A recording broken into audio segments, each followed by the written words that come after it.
Digital evidence is everything. There's not any case that goes by without digital evidence. It's not just doing the extractions, and it's not just doing the examinations and the analysis. It's storing it. It's figuring out how to get it from your desk to that investigator as quick as you can get it. It can be an overwhelming and daunting task, but we're able to put a report in the system and have an investigator be able to view it from their phone if they need to. I'm Jared Abshire. I'm a digital forensic investigator with the Calcasieu Parish Sheriff's Office. We serve a parish of 220,000 people. It's a lot of hardworking people from Louisiana and grew up here and raised here. If you really care about your community and you want to do what's best for your community, you're going to find some way to invest in technology. It's very important that you give your investigators every single advantage that you can give them.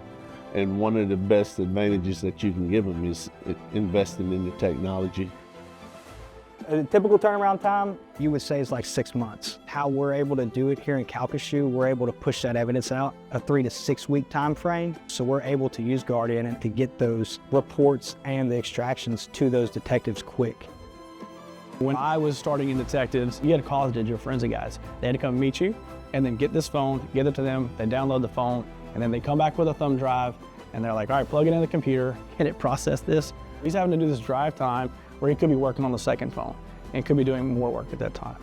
And then you get in the device like, oh, well, it didn't work. You gotta come, get the drive, go back, and sometimes you lag up. But now it's on this portal and you just have, hey, it's done, it's coming to you now. Okay, cool, log into the portal, jump into Guardian, and start reviewing my phone. So having this online portal and just kind of shoot the stuff across the net to each other really increases the efficiency of getting that digital evidence to the people when they need it.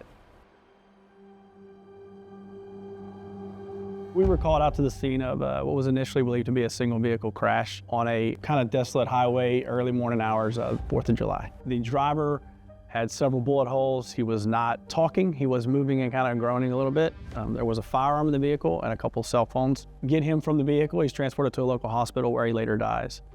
Well, let's call our digital forensic unit because we have no witnesses. We need to get into these phones and see what's going on. We were able to get into the devices and we got great extractions. We knew what they needed. We knew the timeline they needed. We needed geolocations. We needed text messages. We needed social media message content. And what solidified it for us was the geolocations on the phone and being able to verify them with the geolocations from the call data records were vital in this case. This is 7 News at 6. Testimony is underway in the murder trial of a man allegedly hired to kill another man in 2018. Prosecutors say Washington was paid $3,000 for killing Dorian Colston July 4th, 2018. The phone evidence showed that the person using the phone, who was the defendant, was at the murder scene at the time the murder was committed. The content, the locations, everything comes together, and it was really overwhelming for the jury, and it made it really easy for them to come back and say, yeah, he's guilty. Not only is he guilty of the murder, but it is a murder for hire, and he was in possession of this firearm, so we got a convicted felon charge on top of him. This past year, we've had 9 homicides. We've had 9 solved homicides. That don't just happen by accident. That happens by hard work from your investigators, and it also happens from investment in technology.